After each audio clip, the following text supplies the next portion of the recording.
मंत्रिपद मिळाल्यावर पक्ष विलीन करा, पदाधिकाऱ्यांची ही भूमिका असल्याची माहिती सूत्रांकडून मिळते। विधान परिषदेसाठी पक्ष विलीन करण्याची शिवसेनेनं बच्चू कडूंना ऑफर दिली आहे। बच्चू कडू यांना सेनेकडून परिषदेसोबत मंत्रिपदाची देखील ऑफर असल्याची माहिती आहे। परिषदेवर आल्यावर 6 महिन्यानंतर मंत्रिपद देणार अशी माहिती सूत्रांकडून मिळते। दरम्यान विधान परिषद घ्या आणि मंत्रिपद मिळाल्यावरच पक्ष विलीन करा, पदाधिकाऱ्यांची ही भूमिका असल्याची माहिती सूत्रांकडून मिळते। बच्चू कडू यांचा प्रहार जनशक्ती पक्ष शिवसेनेत विलीन करण्याच्या तयारीत असल्याची माहिती आहे।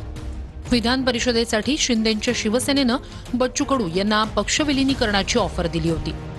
या ऑफरनंतर बच्चू कडू यांची पक्षांतर्गत चर्चा सुरू आहे। आता प्रहार शिवसेनेत विलीन करण्याच्या तयारीत असून शिंदेंच्या ऑफरवर प्रहारचे अनेक पदाधिकारी सकारात्मक असल्याची माहिती आहे। विलीनीकरणानंतर मंत्रिपद आणि विदर्भातील शिवसेनेची सूत्र हवी अशी मागणी प्रहारच्या पदाधिकाऱ्यांनी केली। दुसरीकडे मुंबईत बच्चू कडू आणि उदय सामंत यांच्यात बैठक पार पडली। आजही बच्चू कडू यांची शिवसेनेच्या नेत्यांसोबत बैठक होणार असल्याची सूत्रांची माहिती आहे। याआधी बच्चू कडू यांनी पक्षात पदाधिकाऱ्यांचं मत जाणून घेतलं होतं। पक्षातील पदाधिकाऱ्यांशी चर्चा आणि शिवसेना नेत्यांसोबतच्या बैठकीनंतर बच्चू कडू उद्या पत्रकार परिषद घेऊन आपली भूमिका मांडणार आहेत। त्यामुळे शिवसेनेच्या पक्ष विलीन करण्याच्या ऑफरवर बच्चू कडू काय भूमिका घेतात हे उद्या स्पष्ट होणार आहे।